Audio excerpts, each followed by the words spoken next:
Ini bab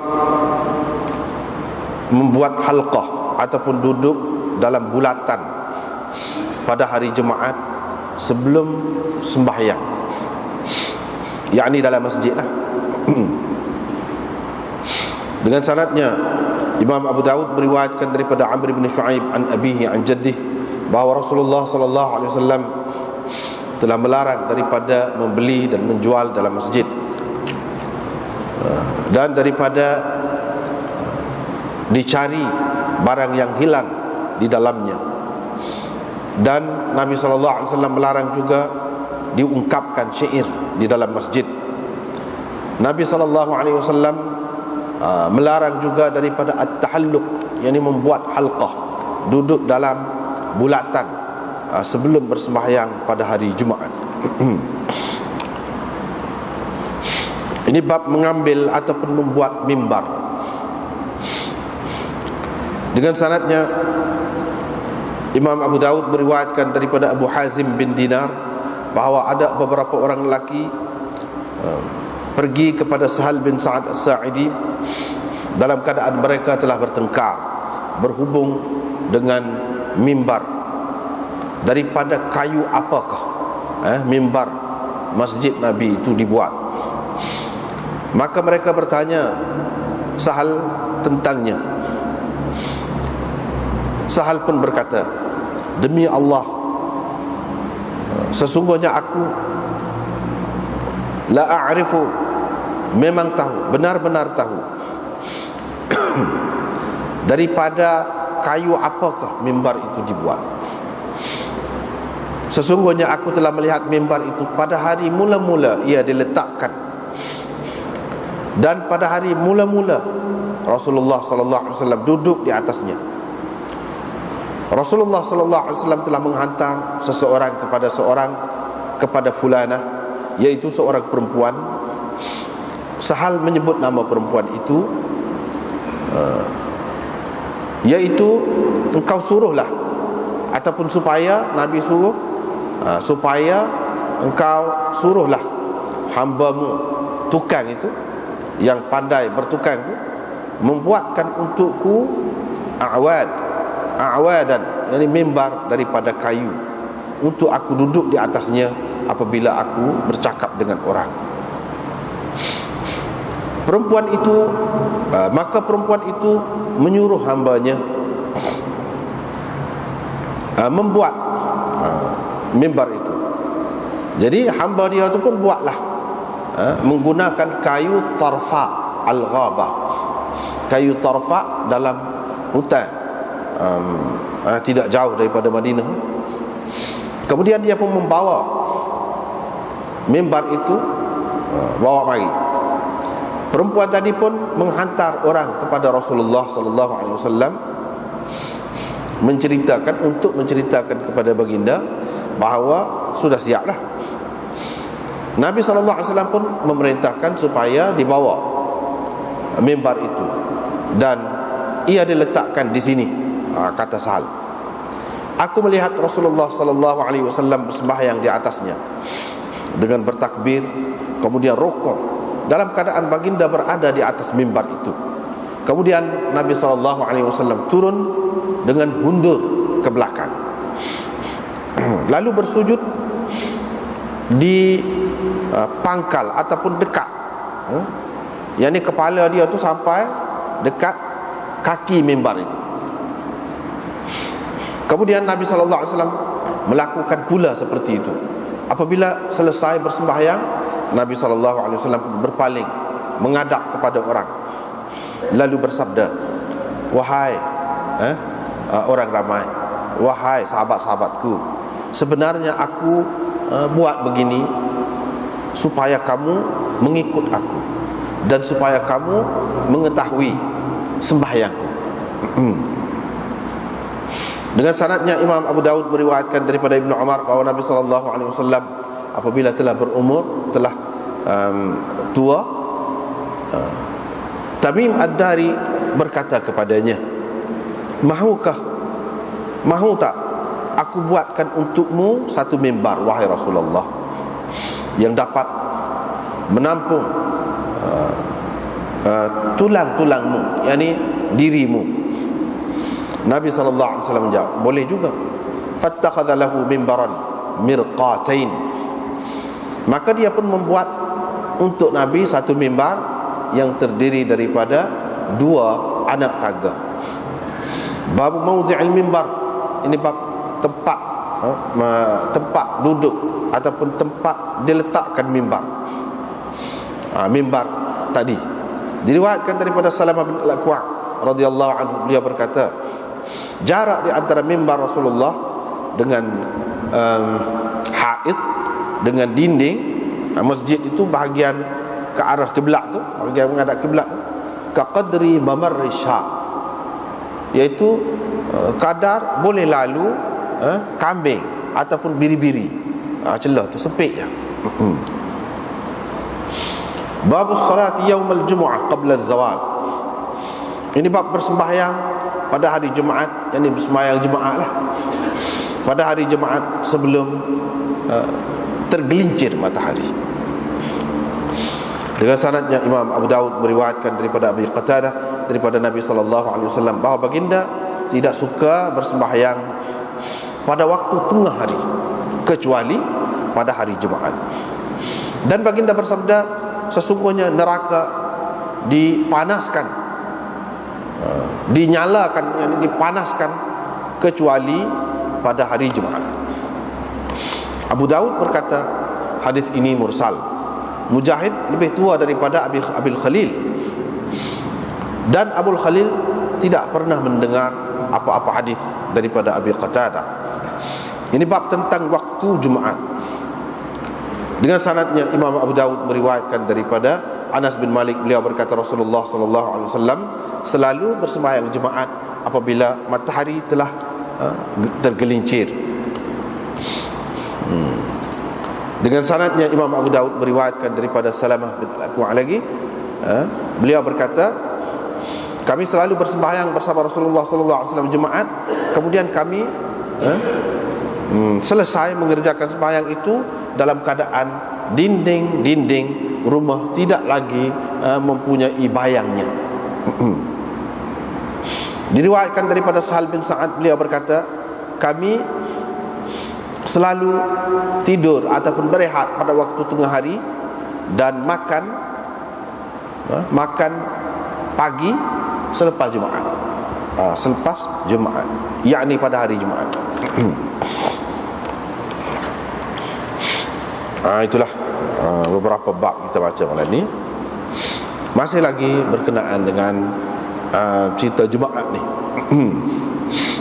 Jumaat ataupun sembahyang Jumaat ataupun pada hari Jumaat tu, ataupun apa-apa yang berkait lah dengan sembahyang Jumaat dan hari Jumaat tu. Jadi bab yang kita baca malam ni mula-mulanya iaitu membuat halqah ataupun bulatan, duduk bulak, bulak likung gitu, likung bulak gitu, buat bulatan, bulak gitu duduk, bulak. Itu orang panggil tahalluq, duduk dalam bentuk bulatan. Pada hari Jumaat sebelum bersembahyang. Sebelum sembahyang tu maksudnya sebelum sembahyang Jumaat di sini. Sebab kita duduk bincang tentang Jumaat ni. Dengan sanadnya Imam Abu Daud meriwayatkan daripada Amr bin Shu'aib, daripada ayahnya, daripada datuknya.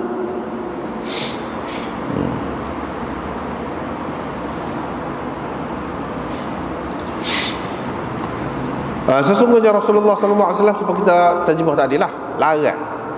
Ada beberapa perkara dalam hadis ni Rasulullah SAW larang. Yang pertamanya berjual beli dalam masjid. Yang keduanya duduk sibuk cari barang hilang dalam masjid. Yang ketiganya mengungkap syair, baca syair dalam masjid ataupun bersyair lah.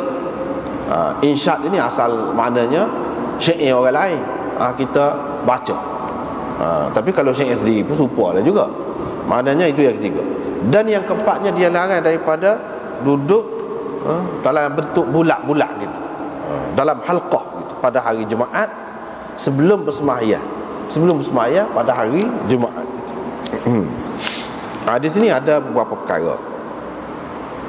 Yang pertama, sebelum pergi lebih jauh, kita selalu berjumpa lah dalam kitab-kitab sunan ini riwayat an Amr bin Shu'aib an abihi an jaddi. Jumpa sama dalam Tirmizi, dalam apa-apa ada hal ini. Tapi dalam Bukhari, dalam Muslim tak ada lah. Tak ada. Dalam hak ni ada. Kitab-kitab sunan ini banyaklah kita jumpa. Setengah ulama kalau hak ni ada, hak ni tak cara dah hak lain tu. Sanad hak lain tu tak usah tengok, tak apa. Bagi dia. Kalau sebut an Amr bin Shu'aib an abihi an jaddi datah ni. Datah. Dia datah tu dekat dengan Rasulullah tu. Dhaif lalu. Ada yang kata lagu tu. Dhaif lalu. Di antara ulama yang berpendapat begitu ialah Yahya bin Sa'id Al-Qattan. Dia kata semua riwayat an Amr bin Shu'aib an abihi an jaddi dhaif laku. Sebab apa? Sebab dia kata ni Ammar bin Shu'aib daripada ayahnya, daripada datuknya. Ammar meriwayatkan daripada ayah dia. Ayah dia tu dia Shu'aib lah. Kemudian ayah dia tu kan meriwayatkan daripada datuk dia, ataupun dia tu meriwayatkan daripada datuk dia. Tu persoalannya situ. Dia tu maksudnya Ammar tu lah. Kalau dia meriwayatkan daripada datuk dia, bermakna datuk dia tu namanya Muhammad. Ayah kepada Muhammad itu namanya Abdullah bin Amr bin Al-As, sahabat Nabi SAW. Tapi kalau kita kata datuk dia tu, yakni ayah dia tu ambil daripada datuk dia. Kalau datuk ayah dia ni, ayah kepada Ammar ni namanya Shu'aib, ayah dia namanya Muhammad, datuk dia nya Abdullah tu lah. Yang ni Shu'aib tu ambil daripada datuk dia, iaitu Abdullah, sahabat tu. Kalau kita kata Ammar tu ambil daripada datuk dia, maka datuk dia, kalau kita kata hak orang Arab ni dia datuk juga, datuk hak alik atas lagi. Datuk yang kedua kita kata, itu pun datuk juga dia panggil. Maksudnya sahabat Nabi tu Abdullah bin Ammar bin Al-As tu. Kalau kita katakan gitu, yang ni Ammar tu ambil daripada datuk dia, tak boleh, dia tak ada. Jadi dhaif dengan sendirinya. Tapi kalau kita kata Shu'aib tu ambil daripada datuk dia, tu dah. Dah. Bagi ulama yang terima, an Amr bin Shu'aib an abihi an jaddih, dia kata sekurang-kurangnya paling tidak hadis riwayat hak lagu ni, hak datah dia lagu ni, kalau alik bawah dia pun molek lah. Kalau alik di bawah dia tu molek, maka hak ni sekurang-kurangnya hasan. Kecuali kalau alik bawah dia tu ada masalah lain, ceritalah. Tu tengoklah pula, boleh jadi dhaif ke apa ke. Tapi kalau hak lain tu molek setara mana pun, kalau ada hak ni alik atas ni paling tinggi, dia kata hasan. Ada yang kata gitu. Ada juga yang kata sahih pun ada. Tetapi hak lebih ketat, hak lebih kemah dan lebih cermat seperti Yahya bin Sa'id Al-Qattan, dia tak sih. Sebab apa? Tidak jelas. Bagi dia hak ni semua ni riwayat Ammar bin Shu'aib daripada ayah dia, daripada datuk dia ni, semua ni wijadah berlaku. Dia jumpa je kitab ayah dia. Dia bukan terima daripada datuk dia tu, Shu'aib tu. Dia bukan terima daripada datuk dia, dia jumpa kitab. Jadi semuanya riwayat daripada kitab tu. Sebab Abdullah bin Ammar bin Al-As ini salah seorang sahabat Nabi yang memang tulis hadis semasa Nabi SAW masih ada lagi. Nabi SAW benarkan dia tulis hadis. Dan kitab dia tu orang panggil As-Sahifatus Sadiqah. Kitab dia tu mengikut Yahya bin Sa'id Al-Qattan, dia kata semua ni kalau an Amr bin Shu'aib an abihi an jaddihi ni sebenarnya daripada kitab tu dia ambil. Kalau daripada kitab lagu tu itulah yang dibahasnya.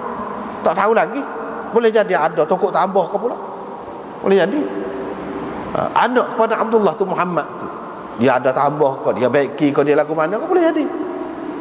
Dia boleh pasti ke hak ni hak betul-betul ayah dia tulis semasa Nabi sallallahu alaihi wasallam dulu. Gitu. Yang pertamanya dia dah molek ke tidak? Muhammad tu dengan Abdullah tu, ayah dia tu dah molek. Kalau kita kata dah, adalah riwayat-riwayat yang menunjukkan dia dah lah. Dengan Abdullah bin Amr bin Al-As tu. Muhammad sani, yang ni datuk kepada Amr tu. Dia dah. Tapi kalau dah pun hak mana? Hak dia riwayat hak dah tu. Hak dia secara langsung meriwayatkan daripada datuk dia. Hak mana? Adakah semua hak dalam kitab tu dia ambil terima daripada mulut ke mulut gini?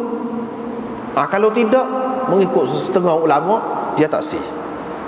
Kalau berjumpa dalam kitab, sebab kita tak pasti lagi sejauh mana kitab tu sudah diubah. Ubah tu tidak semestinya tidak hadis lain pun hak tidak riwayat ayah dia. Takutnya ada, takut tambah kau ada, dia tak sah. Tapi bagi orang yang terima, dia kata boleh dah pakai hak tu. Sebab kira-kiranya ulama terima bahawa tidak ada benda-benda yang pelik berlaku terhadap kitab itu. Turun-temurun diterima lagu tu lah. Turun-temurun diterima lagu tu. Jadi kita boleh terima lah, walaupun kita tidak letaklah pada tahap yang tinggi sangat. Sekurang-kurangnya hasan kata dia. Ataupun kalau nak akak tinggi lagi, ya, bagi orang yang terima dia ni sebagai tak ada masalah, dia kata sahih lah. Dia kata sahih lah. Gitu. Tapi hak jadi sebab khilaf tu situlah benarnya. Tak apalah, kita pergi kepada hadis tu. Nabi SAW larang. Ini kata siapa? Kata Abdullah bin Amr bin Al-As. Yang ni datuk yang kedua kepada Amr itu. Amr bin Shu'aib bin Muhammad. Itu datuk pertama. Datuk harkat lah. Ayah pada Muhammad itu Abdullah. Itu kita panggil datuk yang kedua, ataupun datuk yang jauh. Maksud dia kata Nabi larang ni, sama dia kata Abdullah bin Amr bin Al-As. Nabi SAW larang daripada berjual beli dalam masjid. Mana tak boleh jual beli dalam masjid. Tak boleh tu setara mana?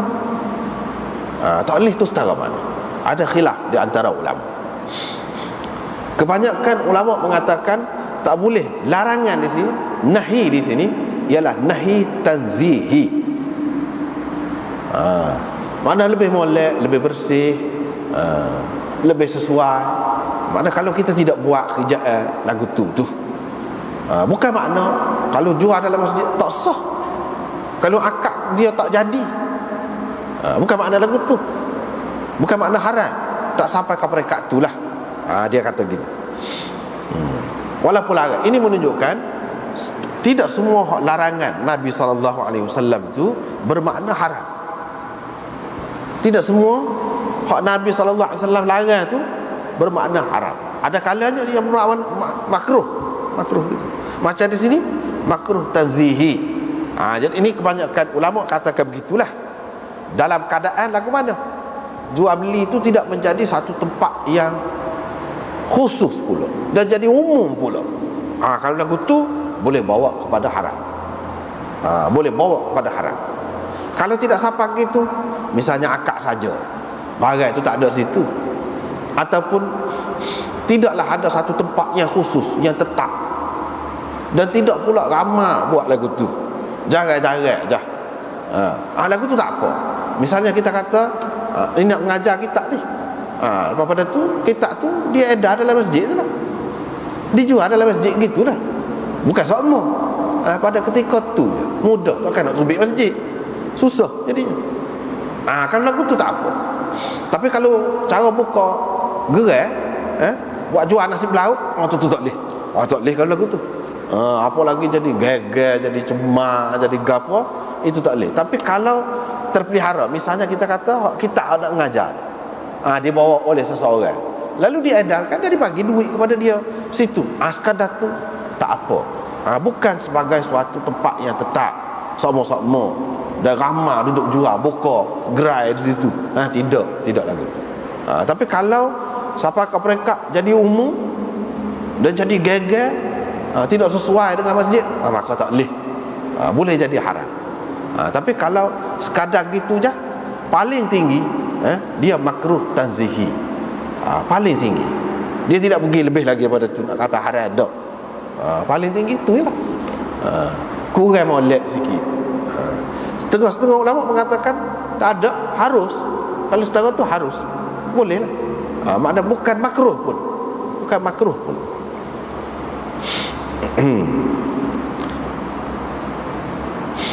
Ijma' ulama mengatakan, ini kata Iraqi, kalau seseorang itu dia sudah akad dalam masjid, dia tidak harus membatalkannya. Tak boleh muka tadi akad tadi dalam masjid, padahal barang itu tak ada dek pun. Lepas pada tu masjid tu barulah bunyinya, barulah serah ke apa, akad saja, tidak boleh dibatalkan, tidak harus. Itu kira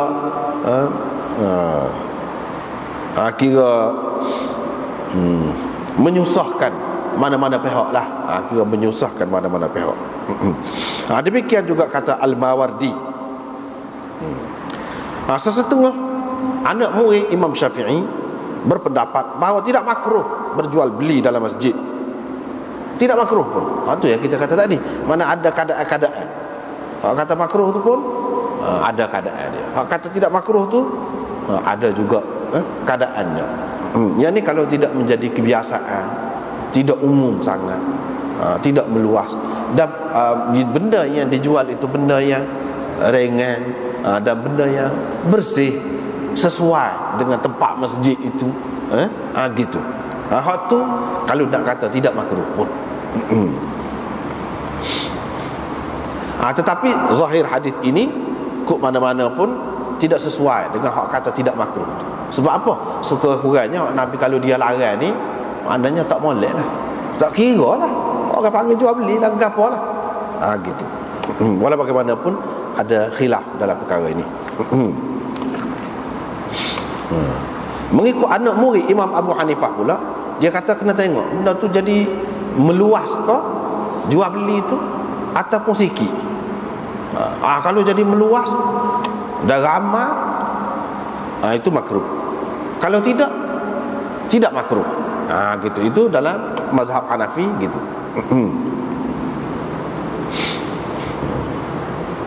Kalau jadi seperti pasar, seperti kedai ataupun ada gerai yang khusus, maka itu tak boleh.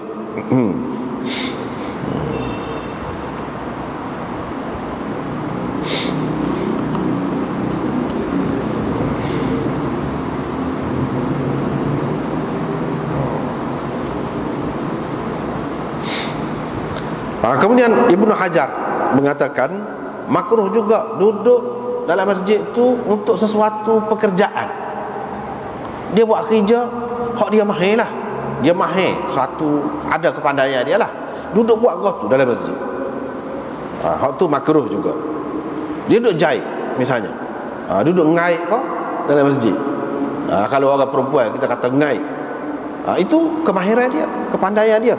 Mengikut Ibnu Hajar, dia mengatakan makruh juga, kecuali kata dia hak berkait dengan kemahiran, kepakaran itu kalau dia duduk saling kitab dalam masjid dan dia ambil upah tu. Kalau saling kitab syarak, kitab agama lah, ataupun ilmu alat, saling kitab nahwu, dia ambil upah. Dia duduk dalam masjid, dia iktikaf, lepas tu dia buat kerja, tu tidak makruh kata dia. Tapi kalau hak jenis lain, tak makruh, dia kata. Tetapi dia kata kalau jarang-jarang, tidak semua, dia buat, dia jahit dalam masjid ataupun dia ngait, jarang-jarang, itu tidak makruh, tak apa. Pernah Sayyidina Umar tengok orang duduk jahit dalam masjid, dia pun perintahkan supaya dikeluarkan orang itu daripada masjid. Mana dia tidak kenal.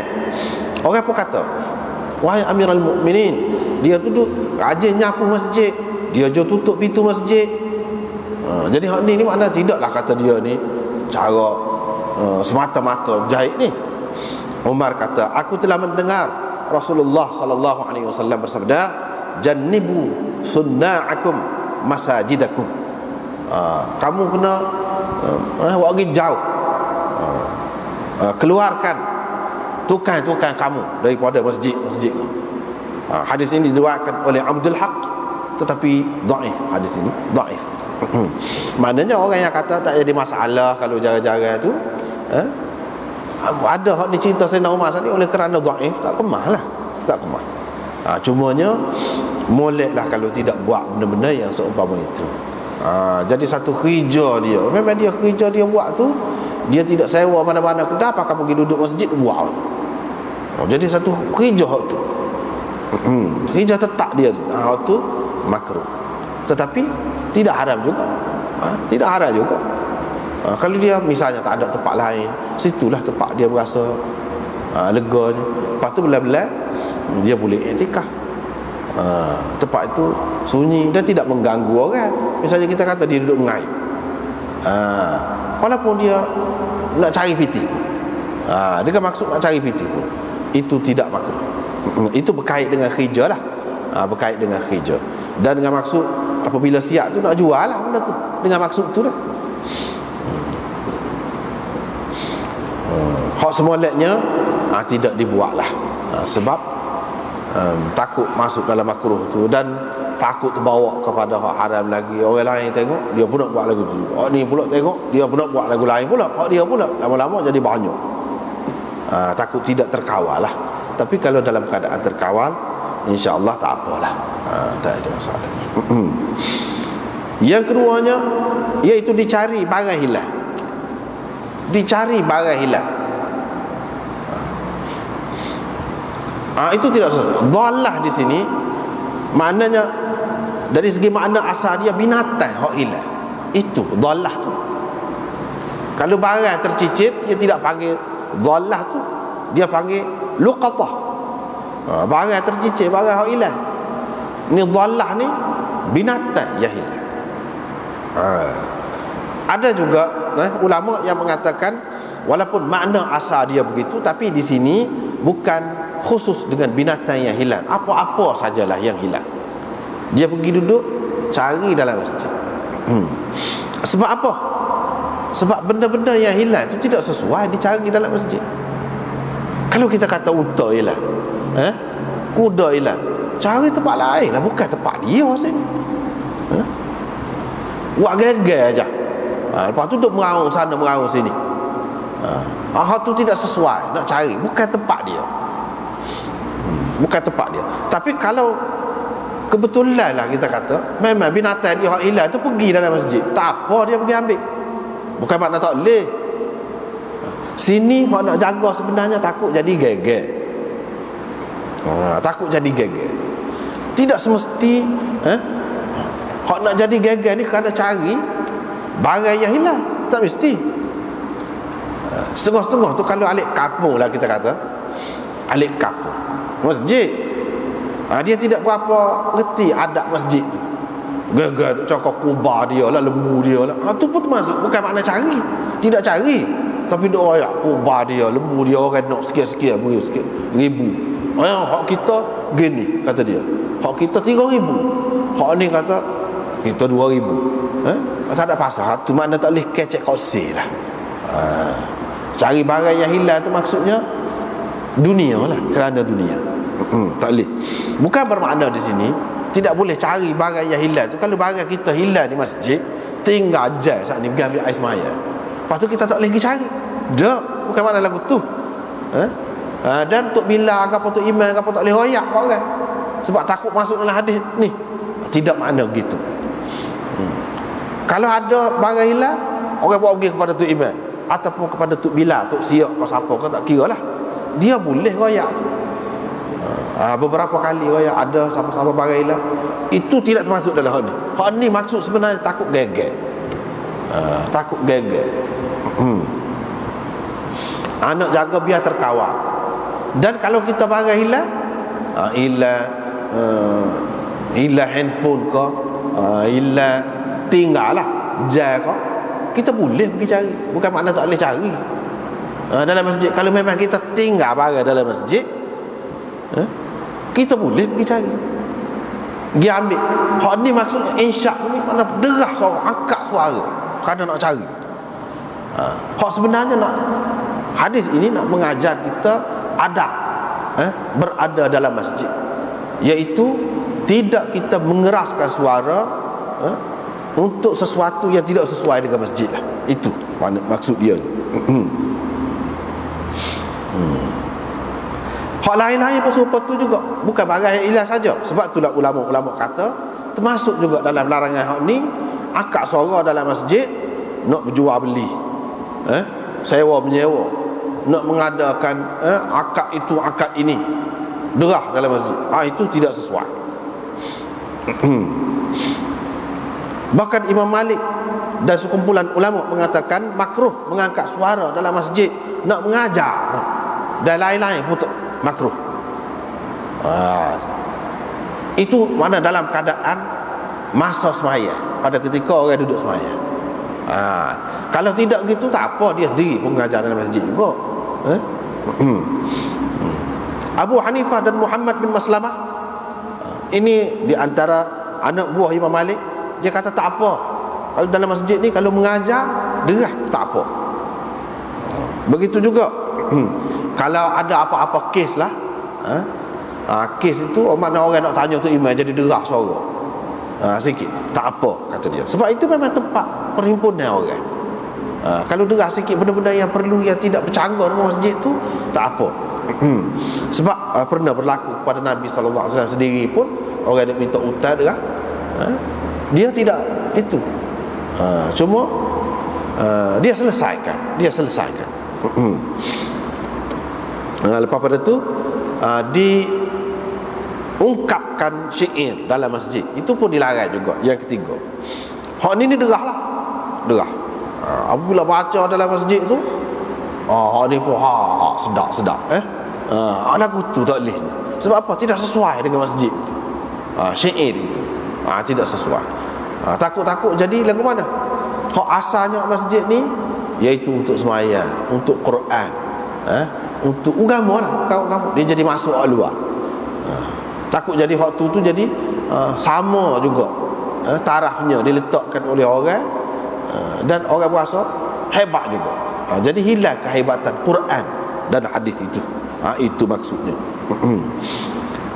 Tetapi ini juga termasuk dalam perkara khilaf.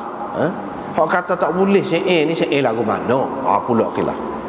Sebab apa? Ada hadis banyak, hadis iaitu hadis kisah Sayyidina Umar dengan Hasan.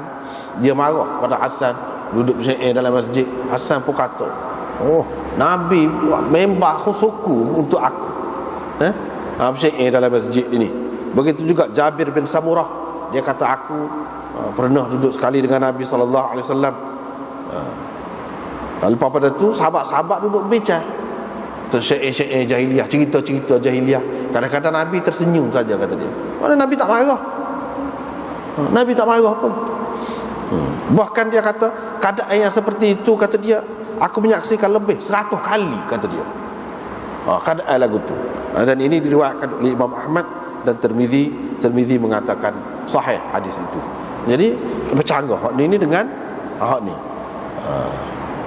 Para ulama mengatakan hak tak boleh syair tu syair hak tidak berkait dengan agama, ataupun yang ada unsur-unsur tidak baiklah, unsur-unsur lucah, ataupun duduk puji benda-benda yang haram, itu tak boleh. Adapun kalau syair itu seperti ulama-ulama buat syair untuk mengumpulkan kaedah-kaedah fiqh, syair untuk mengumpulkan kaedah-kaedah tajwid, mengumpulkan kaedah nahwu ke apa, itu tak apa. Tak apa tu.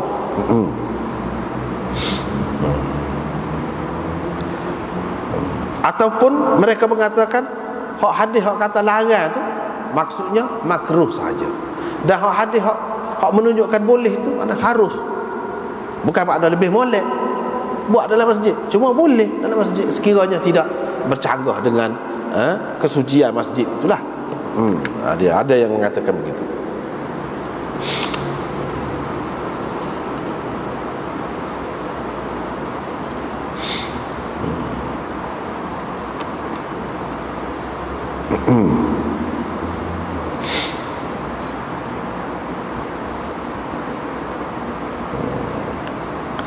Dan yang keempatnya, Nabi SAW melarang daripada duduk ni berkenaan dengan jemaah sebenarnya. Ni duduk dalam bulatan. Duduk dalam bulatan itu. Pada ketika mana? Sebelum bersembahyang pada hari Jumaat. Sebelum bersembahyang, yakni sembahyang Jumaat lah, pada hari Jumaat. Tapi kalau pagi lagi awal, tak apa.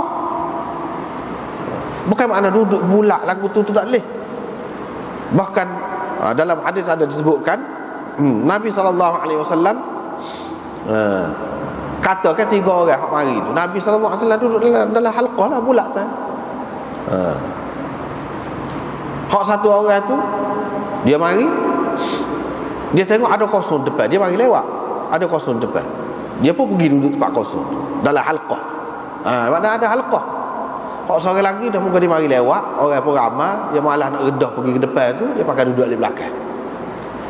Itu yang kedua. Yang ketiganya, dia pakai gitu. Dia pakai gitu. Tu ada dalam hadis Bukhari ke apa tu, ada sebut. Maknanya Nabi SAW sendiri pun dalam masjid dia ada duduk dalam bulatan lagu tu. Bukan duduk dalam bulatan tu sendiri dilarang, tak boleh, tidak. Tetapi pada masa-masa tertentu, hak tu tak boleh. Untuk kita bincang, untuk mengaji, apa-apa, boleh kita duduk lagu tu kalau sekiranya tidak mengganggu. Sekiranya tidak mengganggu orang lain. Maknanya di antara adab masjid, terutamanya adab pada hari Jumaat ini, iaitu kita kena bagi keutamaan untuk masjid di gapo dia, hak utamanya dalam masjid ni, iaitu untuk orang sembahyang. Sembahyang. Hak tu jangan sampai terganggu hak tu. Nak buat orang lain pun jangan sampai terganggu. Kalau kita duduk bersuara, derah pula. Orang duduk sembahyang, jadi terganggu. Hak tu pun tak boleh. Mana jangan buat benda-benda dalam seumpama itulah. Dan pada hari Jumaat sebelum sembahyang, hak tu tak boleh.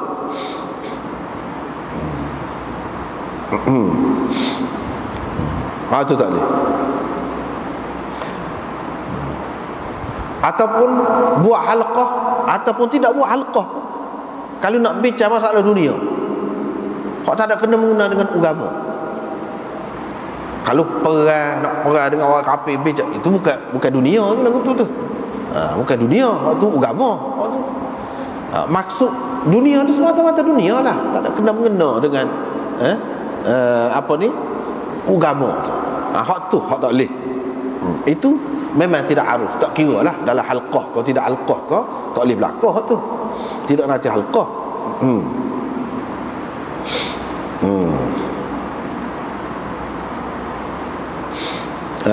Ada hadis Ibnu Mas'ud, dia kata akan ada di akhir zaman qaumun yajlisuna fil masajid hilaqan, akan duduk bulak halqah, buat halqah. Di akhir zaman ni orang duduk dalam masjid banyak halqahnya. Amanihim ad-dunya, cerita merekanya, orang duduk kira dunia. Fala tujalisuhum, jangan kamu duduk sekali dengan mereka. Fa innahu laysa lillahi fihim hajah, Allah tidak nak gapo-gapo dengan puak-puak ni. Tetapi hadis ini dhaif hadis ini.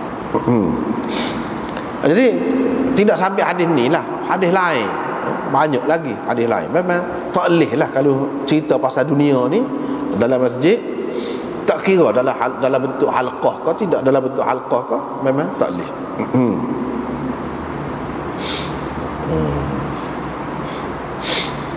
Apa ulama mengatakan apa yang tak bui duduk halqah sebelum sembahyang Jumaat tu apa?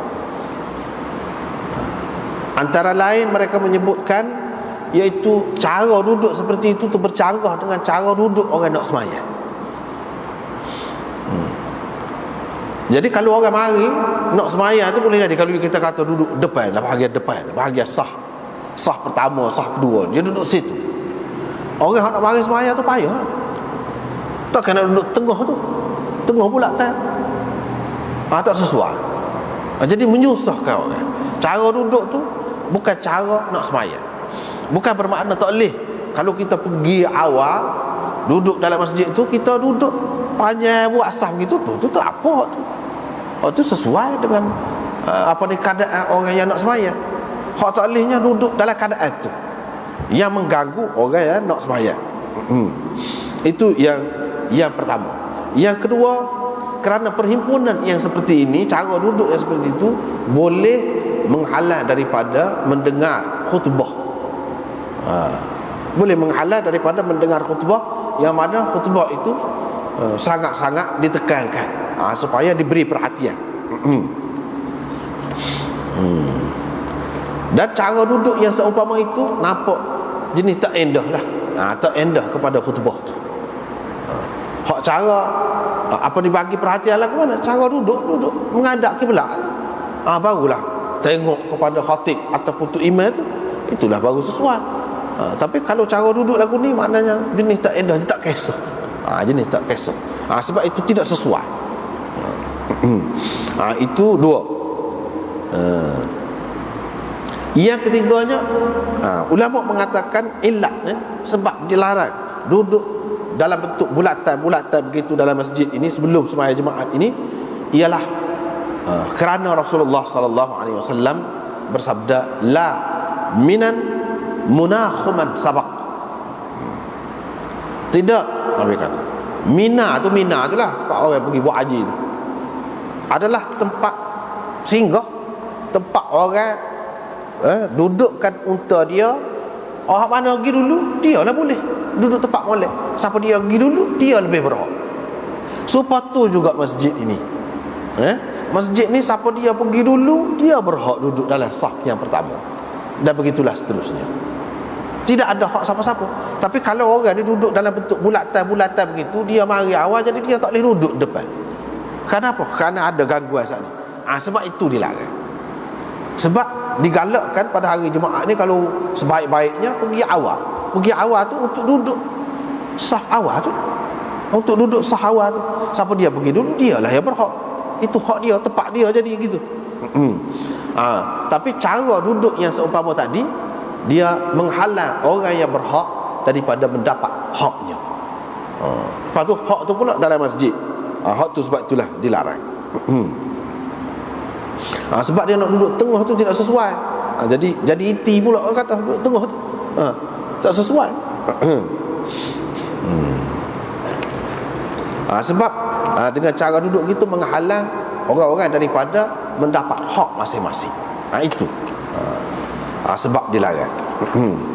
Walau bagaimanapun, ini tidak, larangan ini tidak merangkumi semua masa. Sebab itulah dalam hadis di sini dia kata sebelum sembahyang pada hari Jumaat. Tapi kalau tidak sebelum sembahyang, jauh lagi daripada waktu sembahyang, tak ada siapa dia pun pergi, tak apa. Dan kita duduk dalam halqah tu lebih baik, lebih sesuai. Lebih sesuai kalau untuk nak bincang, untuk gapo. Tak apa. Kalau yang pentingnya tidak mengganggu hak maksud asal masjid itu, iaitu orang nak sembahyang, orang nak gapo. Dengan sebab itulah mengajar ataupun mengaji Quran qadrah sangat dalam masjid ni memang tak boleh, ulama larang. Bahkan ada yang mengatakan haram. Sebab apa? Sebab hak utama kepada dia dalam masjid, orang nak sembahyang. Bila buat gitu jadi mengganggu dia. Mengganggu dia. Tapi kalau kita maklum, misalnya sekarang ni memang ada semua orang mari masjid ni, mari sembahyang ke apa tu. Lepas tu ada orang duduk mengajar, kita kata takkanlah duduk mengajar tu dia kena berhenti kerana orang tu mari bukan pada waktu sembahyang Jumaat yang maklum tu. Tak, suku-suku mari tu tak tentu ketika. Orang mari daripada macam-macam tempat. Dalam keadaan tu tak apa. Dia sendirilah mana cuai dia lah, pasal tidak mari pada masa sembahyang Jumaat tu. Dan dia sendirilah kena cari tempat yang tidak mengganggu dia, asalkan masih dalam masjid. Sebab pada ketika itu tidak ada masalah sah-sah gapo ni. Sah-sah dia pada ketika sembahyang Jumaat tu. Dan kalau dia mari seorang gapo, ataupun dia mari beberapa orang, dia boleh duduk di sana, di luar tu, bahagian-bahagian masjid orang lain. Itulah caranya. Jangan sampai dia menyebabkan jadi orang yang duduk buat benda molek, benda agama juga orang lain tu berasa teragak-agak kerana dia tu. Jangan dia buat gitu. Dia kena pandai-pandai lah cari tempat lain, alik belakang apa, asalkan dalam masjid. Dan tidak ada dah masalah sah pertama, sah kedua tu tak ada dah. Sebab hak tu berkait dengan jemaah hak mula-mula. Hak mula-mula. Dan hak rasmi lah, hak rasmi kita kata. Habis itu. Kemudian kita pergi kepada bab mengambil mimbar ataupun membuat mimbar ataupun menggunakan mimbar. Boleh berlaku ittikhaz itu. Mengambil mimbar, membuat mimbar, mengguna mimbar. Hak ni ada berlaku mana? Mimbar itu sebab hak kita maklum lah. Ni mimbar. Itu mimbar. Ada dah di zaman Nabi sallallahu alaihi wasallam. Dan ini termasuk dalam sunnah Nabi sallallahu alaihi wasallam. Kalau kita buat mimbar duduk dalam masjid, besar cakung, tidak salah. Memang asal lagi ada. Memang asal. Nabi sallallahu alaihi wasallam sendiri buat, dia kena. Dia kena. Dan dia sendiri guna. Dia guna. Dia duduk atas. Cuma tidaklah tinggi seperti kita ni. Tidaklah tinggi seperti kita ni. Tapi asas dia tu ada. Disebutkan di sini 2 anak tangga. Dalam riwayat yang lain 3 anak tangga. Hak sebenarnya 2 dengan 3 tu hak tula je. Anak tangga tu 2, dia tidak. Hak kira 3 tu sekali dengan tempat duduk tu. Tempat duduk tu. Hak tu 3 je. Jadi 3 tikar. Tikar yang ketiga tu hak tempat duduk tu lah. Hak kata 3 tu dia kira sekali dengan hak tu. Hak kata 2 tu dia kira hak naik. Anak tangga tu. Hak tu 2. Jadi kedua-duanya boleh terima, tidak jadi masalah hak tu. Dan dibuat daripada kayu. Hak tu zaman Nabi sallallahu alaihi wasallam. Ada sahabat-sahabat bukan sahabat lah ni, hak ni hak duduk bertengkar ni. Orang kemudian lagi lah, iaitu tabi'in. Duduk bertengkar. Hak ni kata mimbar ni daripada kayu ke ni. Hak ni kata daripada kayu ke ni. Waktu bila adanya, macam-macam duduk kecap dia tidak tahu kan. Lalu tanyalah sahabat Nabi sallallahu alaihi wasallam, Sahal bin Sa'ad. Dia kata dia nak kaya. Aku tahu benar kata dia. Kayu gapo, bila mula-mula Nabi duduk, lepas tu siapa dia yang buat, aku tahu belakang kata dia. Dia royak lah cerita tu, asas silahnya. Rasulullah sallallahu alaihi wasallam hatta orang utusan dia, sahabat dia, suruh pergi berjumpa dengan seorang perempuan fulanah, iaitu seorang perempuan. Kata perawi ni iaitu Abu Hazim, perawi ni kata dia sebut, Sahal tu sebut nama perempuan tu, tapi dia tak ingat. Dia tak ingat nama perempuan. Ulama-ulama macam-macam sebutlah nama dia tu. Banyaklah sebut. Ada yang sebut nama dia Aisyah, ada yang sebut nama dia Ulathah, macam-macam lagi. Tapi tidak jelas lah, tidak jelas ke mana-mana pun. Ada seorang perempuan, yang jelasnya perempuan itu perempuan Ansariyah. Ada juga dalam riwayat yang sebut perempuan itu perempuan Muhajirah, berhijrah daripada Mekah pergi ke Madinah. Tetapi itu tidak betul. Yang betulnya perempuan ini Ansariyah. Nabi SAW hantar orang suruh pergi jumpa dengan orang tu. Hadis ini menunjukkan bahawa Nabi SAW ni dia tidak berkira dengan orang lelaki sahaja. Dengan orang perempuan pun dia kalau boleh semua semua golongan lah, lelaki perempuan mengambil bahagian dan memainkan peranan masing-masing untuk agama. Kalau dia fikir ni perempuan ni boleh buat, dia hantar orang perempuan, hantar kepada orang perempuan tu. Misalnya di sini dia suruh minta perempuan itu suruh tukar hamba dia hak pandai bertukar, hamba dia hak tukar tu. Jadi hamba perempuan tu ada seorang hak pandai bertukar, suruh buat kayu lah tempat duduk. Jadi awadan itu kayu tu, maksudnya mimbar lah di sini. Sebab itulah dia buat dalam tajuk tu ittikhadil mimbar. Jadi awadan itu maksudnya mimbar lah. Untuk dia duduk di atas tu bila kecil. Bila kecil. Dia sebenarnya peranan sokmo-sokmo pun dia ada ni. Orang perempuan ni banyak main peranan. Zaman Nabi dulu pun ada. Cuba tengok sini. Kalau zaman kemudian ni banyak. Umpamanya di Mekah, madrasah Saulatiyah yang kemudiannya dikenali dengan Jamiah Khairiyah. Siapa kelah ni ada orang hebat-hebat. Situ tu lahirnya. Dia pengasas dianya seorang ulama India, Maulana Rahmatullah Kiranwi, hak buat kitab kritik Kristian. Dia pergi sana, dia buat. Tapi siapa dia? Sponsor dia, hak duduk di belakang dia, yang membiayai nak buat sekolah tu dulu. Satu sekolah tu perempuan, nama dia Saulat. Sebab tu nama madrasah Saulatiyah, sempena nama perempuan, madrasah Saulatiyah.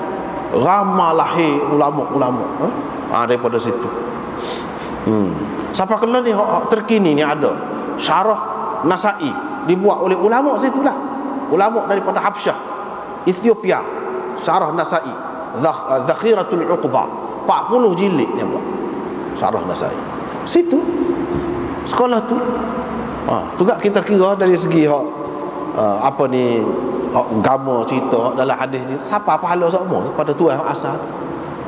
Sebab apa? Orang duduk situ, duduk kerja situ, duduk mengajar situ, duduk ngaji situ. Seramai mana orang alim-alim daripada dulu pakhlan ni. Perempuan.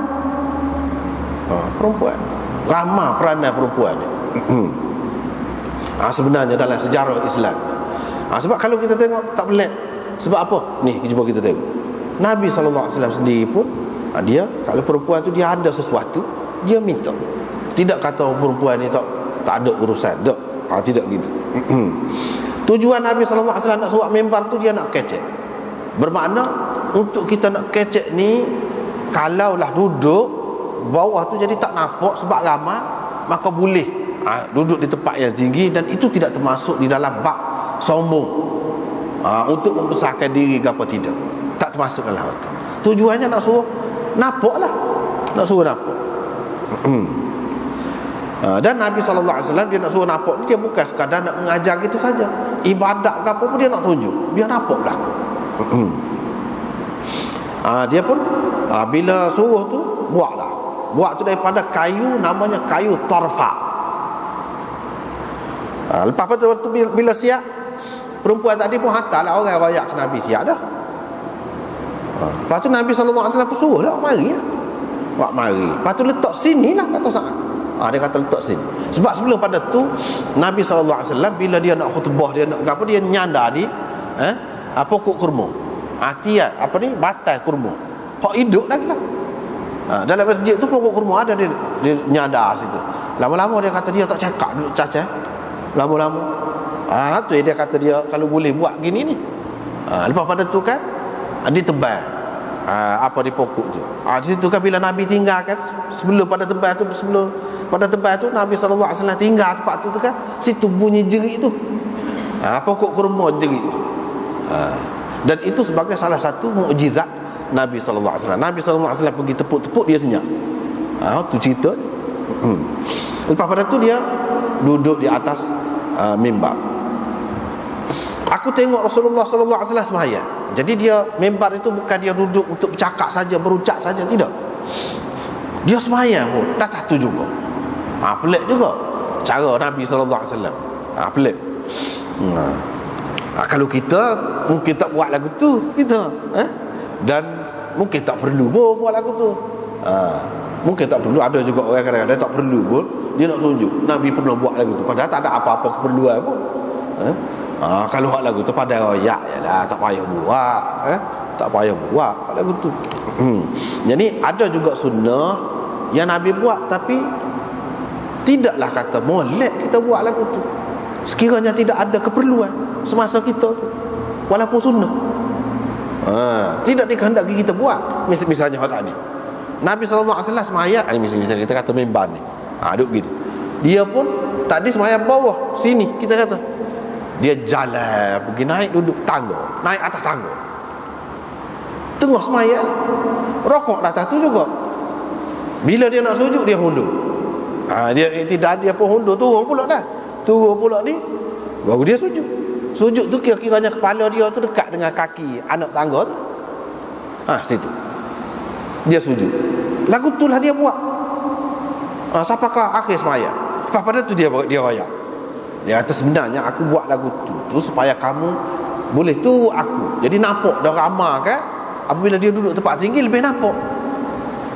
Jadi bukan semasa nak mengajar atau semasa nak berucap saja. Untuk semaya ni pun dia nak tunjuk juga. Biar nampak lagu mana cara.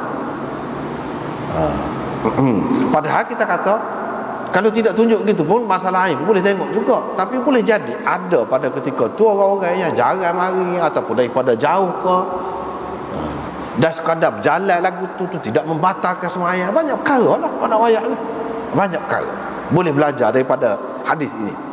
Dan supaya kamu ta'lamu salati, mengetahui sembahyang aku, ataupun lita'allamu salati. Jadi buat satu tak, litata'allamu, supaya kamu belajar sembahyang lagu mana cara sembahyang. Maknanya kalau kita berjalan sekadar gitu tidak batal lagi sembahyang. Misalnya kita sembahyang dalam rumah kita, dekat pintu lah, dekat pintu. Pintu tu jauh situ. Kita duduk sini, orang pun ketuk pintu. Kita pun pergi jalan buka. Tak apa, tak batal lagi sembahyang. Tak batal lagi. Pas molek tu, kita tidak nak cara molek tak molek, nak cara tak batal, sah sembahyang. Lepas tu begitu juga saat ni. Kalau untuk orang lain, molek kau dia buat lagu? Tidak. Tapi kalau ada maksud, tak apa. Dan tidak mengelirukan orang. Misalnya Nabi SAW pernah sembahyang tengah hari dekat Zuhur. Mana sembahyang Zuhur dia baca derah kan? Nabi baca derah. Ada.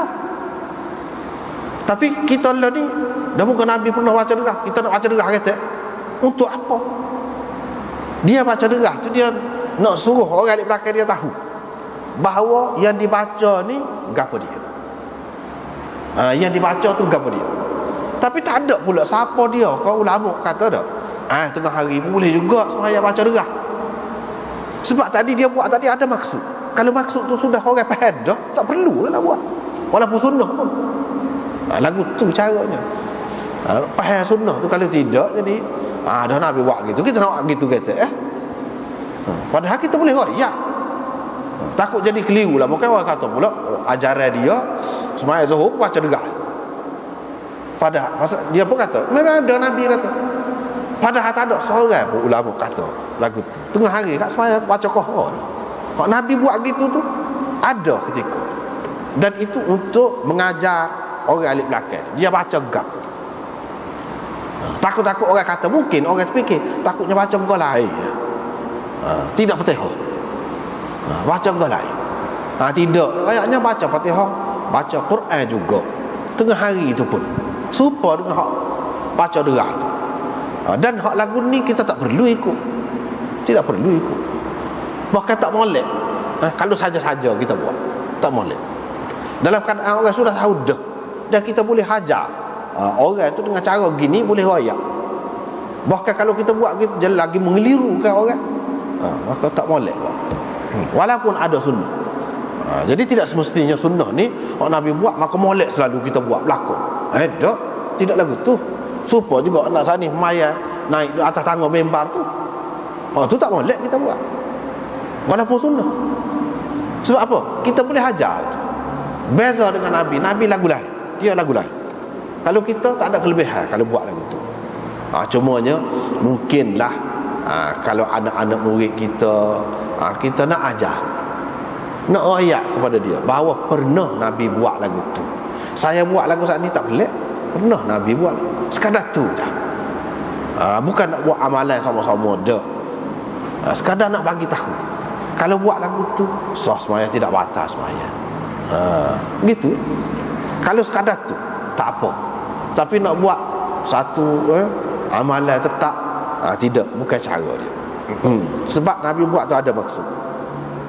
Dan kita tahu dah Nabi buat lagu mana, cukuplah. Orang lain tak ada apa-apa kelebihan, dia royak lah Nabi buat lagu tu. Sekadar tu ya.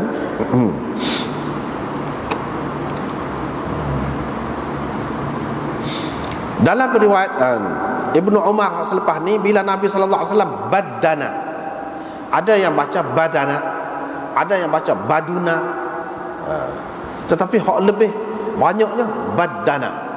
Bila Nabi sallallahu alaihi wasallam ni sudah berumur banyak ataupun tua, itu ada badana, asanna.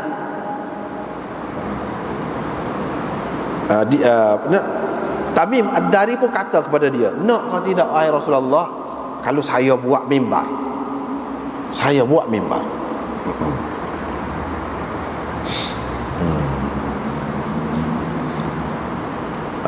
Kepada orang yang mengatakan baduna, maknanya bila Nabi SAW tubuh dia berisi ataupun gemuk, itu makna dia. Ulama-ulama yang kata badana tu, dia kata tak boleh kalau kita kata baduna, maknanya jadi Nabi ni gemuk. Nabi tak pernah jadi gemuk sehingga orang panggil dia gemuk. Bila dia tua dia jadi gemuk, tak lagu tu. Kalau kita kata baduna, maknanya jadi gemuk. Dia kena kata badana, tua, umur tua, dan tubuh dia tu berisi sikit. Dia berkait dengan badan tu ke mana-mana, berisi sikit. Biasalah orang ni kalau dia sebelum berumah tangga kan, kita kata tubuh dia tu kecil gitu ya. Tapi apabila dia berumah tangga, terutamanya alah tua sikit, dia jadi tubuh dia tu jadi buka sikit gitu ya.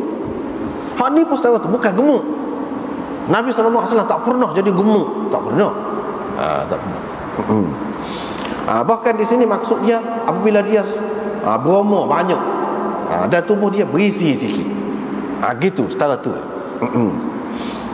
Tamim Ad-Dari berkata, jadi berdasarkan hadis ini, hak buat mimbar itu ialah Tamim Ad-Dari. Sebab itulah ada juga ulama yang mengatakan siapa dia hamba kepada perempuan itu, Tamim Ad-Dari. Tamim Ad-Dari. Sebab apa? Dalam riwayat Abu Daud ni ada sebut dia, nak kau saya buat, kata dia. Maka dia pun buatlah mimbar untuk Nabi SAW. Jadi mimbar yang dibuat itu dibuat oleh siapa? Oleh Tamim Ad-Dari, yang berdasarkan riwayat Abu Daud dan juga riwayat Imam Baihaqi. Ada ulama yang mengatakan hak jo buat ni, ghulam yang tersebut dalam hadis tadi, yang pertama tadi, ialah Tamim Ad-Dari. Tetapi kebanyakan ulama dia tak terima Tamim Ad-Dari, walaupun dalam hadis yang kedua ni ada sebut Tamim Ad-Dari. Dia tak terima. Sebab apa? Sebab Tamim Ad-Dari ni bukan hamba kepada perempuan itu. Tamim Ad-Dari dia tak aja jadi hamba. Apa yang kata hamba pula ni? Ni hak lain. Dah kalau hak lain, apa putih benar membernya? Itu timbul persoalan. Member tu saja. Jadi golongan yang pertama, hak dia pegang dengan hadis Abu Daud yang kedua tadi, dia kata kamu suruhlah hamba-Mu An-Najjar, bukan hamba ghulam itu, maksud budak-Mu. Mana kira anak buah perempuan ni. Tamim Ad-Dari ni dia anak buah tahu tu. Anak buah tu anak sepupu kau, kita kata anak saudara kau, cucu saudara kau, tak cara lah. Budak-Mu, suruh kat budak-Mu tu buat. Budak-Mu hak pandai betul kan. Hak lebih sesuainya ialah Tamim Ad-Dari ni. Cuba kita perhati situ. Ulama hak tak terima Tamim Ad-Dari, dia kata ghulam, situ makna hamba. Ghulam di sini tidak semestinya makna hamba. Dalam Quran disebutkan fabasyarnahu bi ghulamin halim. Ghulam itu mana hamba ke? Ismail itu pernah jadi hamba ke? Tak. Budak maksud dia. Musuh budak-Mu tu tukar. Jadi tukar tu siapa dia? Tamim Ad-Dari. Lepas tu setengah-setengah riwayat dia kata tukar tu daripada Rum. Seorang je tukar di Madinah ni. Nak kata dia ni orang Rom kah? Kalau kita kata Tamim Ad-Dari, orang Rom kah? Tidak. Tetapi sebenarnya dia gini, Tamim Ad-Dari ni dia rajin pergi rata negeri, terutamanya di sebelah Rom. Siapa ke Rom, siapa ke Syam, mana dia pergi. Jadi boleh jadi perawi ni dia keliru, dia ingat hak Rom ni mana orang Rom betul. Sebenarnya dia ni rajin pergi ke sana dan dia ada kepandaian. Dia buat. Jadi kita boleh terima. Apa lagi dalam riwayat ni ada sebut dia yang buat. Sebab kalau kita terima orang lain buat, kalau kita nak kira ni dalam kita hadis sebut siapa 7 orang benar hak jom buat. Pas 7 orang 7 buah kan? Mimbar tu pula, tu je putih ke mimbar.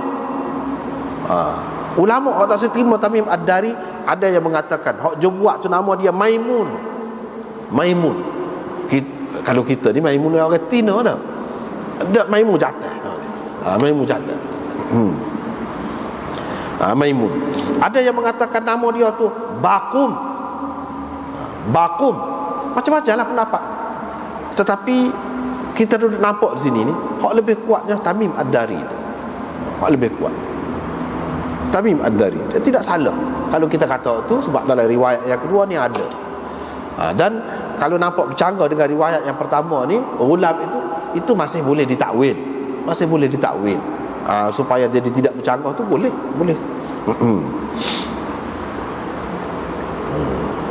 Ada 7 pendapat tentang hak buat mimbar ini. Namanya macam-macam lah. Dalam kitab ni dia sebut hak murajahnya, hak lebih kuatnya, hak je buat ni Maimun namanya. Maimun. Tetapi kalau berdasarkan riwayat Abu Daud dan riwayat Baihaqi, tak ada sebut Maimun. Tetapi yang disebutnya Tamim Ad-Dari. Lebih sesuainya kita kata Tamim Ad-Dari. Kemudian dia buat ni begitulah. Mana tiga tingkat. Yang ketiga tu tempat duduk dah lah. Begitulah di zaman Nabi sallallahu alaihi wasallam. Lepas pada tu, di zaman pemerintahan Sayyidina Muawiyah, Marwan yang menjadi gubernur di Madinah, dia tambah 3 lagi tangga. Alah ke bawah. Mana tinggi, alik atas tinggi lah, alik belakang tu. Tangga ni dia tambah alik bawah. 3 lagi. Jadi semuanya jadi 6 anak tangga. Daripada situ kita tengok boleh ubah ni, benda-benda yang seumpama ini boleh diubah suai. Daripada kayu kita nak buat semi misalnya. Asalnya Nabi buat kayu, kita nak buat semi. Kita nak marmar ke apa ke, boleh, tak jadi masalah. Daripada 3 tangga kita nak buat lebih lagi, tidak jadi masalah. Sebab apa? Kalau tak boleh, sahabat-sahabat ramai lagi pada masa tu, mesti dia bantah. Ni tidak bantah. Sebab apa? Perkara-perkara ni dia boleh berkembang. Boleh berkembang. Tidak jadi masalah. Mengikut setengah-setengah riwayatnya, dia kata sebelum pada tu sudah ada tambah dah. Sebab tu yang Marwan berani tambah tu. Sebelum pada tu ada tambah dah. Di zaman Sayyidina Abu Bakar dia tambah se. Di zaman Sayyidina Umar dia tambah se gitu. Tambah se gitu. Tetapi kalau mengikut riwayat disebutkan di sini, Marwan tu buat mana tambah 3 jadi 9 semua sekali. Gitu. Kemudian hak 9 ni begitulah berterusan. Beberapa lama. Berabad-abad lamanya. Kalau baiki pun baiki gitulah, baiki gitu je. Tak ada ubah. Tetapi apabila tiba tahun 954, itu dalam sejarahnya disebut, yang disebutkan oleh Ibnu Najjar dan lain-lain. Tahun 954 masjid Nabi itu terbakar. Maka terbakar sekalilah mimbar Nabi SAW tu hak asal, hak dibaiki-baiki. Lepas pada tu pakai buat lain, tak ada lah hak asal. Sekat tu itu cerita mimbar tu je. Sekat tu sebab hangus berlaku. Ini cerita ni dan yang seumpama ini menunjukkan kesan-kesan peninggalan Nabi ni. Dia serupa orang lain juga, benda-benda dunia ni. Misalnya kita kata pakaian dia, tidaklah kita kena percaya ataupun didapati dalam kenyataannya bahawa tidak lusuh ke misalnya. Tidak, dia boleh buruk, boleh lusuh, boleh rusak. Misalnya mimbar dia tu boleh terbakar. Tidak kata Nabi ni dia pelik jadi lagu lain, terpelihara. Tidak. Benda-benda tu benda dunia yang boleh binasa. Begitu juga Quran zaman Nabi tu ada sahabat-sahabat punah dia jadi macam-macam lah, gitulah. Ada yang hangus, ada yang jadi buruk, jadi reput dan sebagainya. Peninggalan dia tu lah utulah. Ada yang pecah gelah dia misalnya, jadi pecah, kemudian pecah terus pakai buang gitu dah. Jadi serupa dengan orang-orang lain jugalah. Tidak kata perkara-perkara lagu ni hak dia tu berbeza daripada orang lain. Tidak. Tidak.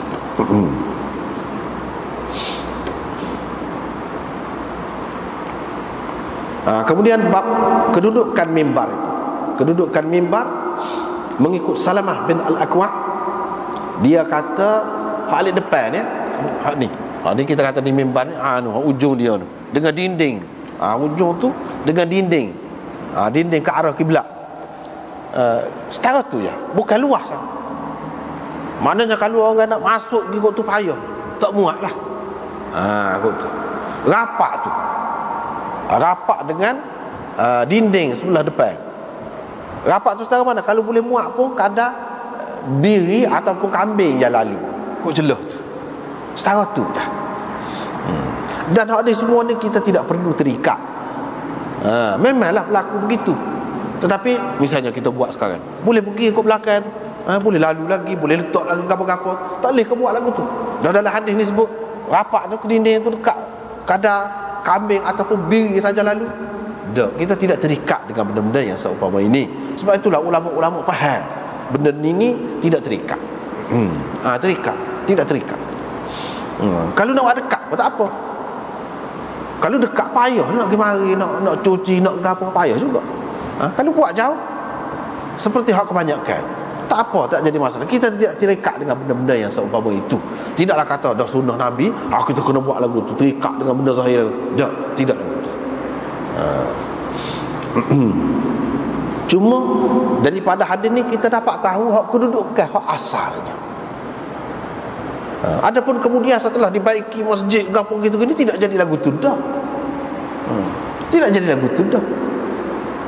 Para ulama faham, ya tak ada keliru masalah lagu ni. Kemudiannya boleh lalu, boleh gapo, jauh lah, luah lah pun lepas pada tu. Tapi kira hak asal, kita boleh tahulah sejarah dia. Semasa tu sekadar tu jaruan dia.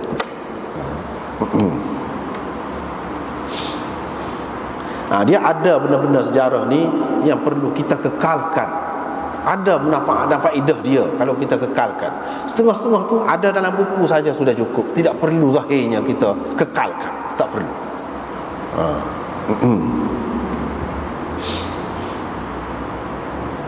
Misalnya ni sa'i tu, tempat sa'i tu. Kalau hak dulu mana ada jalan lagu tu. Kesenangan, selesanya dengan apa ni. Hak maksudnya tak suruh pergi mari situ je. Bukan maksud kena panah, kena dengan pasir dia je, dengan batu dia, barulah jadi sempurna. Tak ada siapa kata begitu. Dengan sebab itu kalau kita hilangkan rupa hak asal tu, buat dalam bentuk lain, tidak jadi masalah. Tetap diterima ibadat kita. Sebab hak naknya pergi mari tu. Di antara Safa dan Marwah, hak tu hak naknya. Bukan rupa hak asal tu yang dikehendaki. Dengan sebab itu ulama pindah, dia baiki, tidak jadi masalah, lebih selesa kan. Kalau tidak ada hak sakit dalam keadaan ramainya, macam-macam penyakitnya, boleh jadi terdedah kepada banyak bahaya. Kalau kita kekalkan dalam rupa hak asal semasa Nabi SAW duduk buat dulu lagu mana. Jadi tidak perlu. Itulah kedudukan benda-benda sejarah ni, lagu itulah. Cuma kita kena ada dalam catatan tu asalnya lagu mana. Asalnya lagu mana. Sekadar tu lah, supaya ni lah juga. Tidak mesti kita setiap kali apabila buat mimbar di mana-mana masjid kita kena kekalkan rupa ni. Tidak begitu. Kemudian babus salah yaumal jumu'ah qabla az-zawal. Sekatulah. Wallahu a'lam.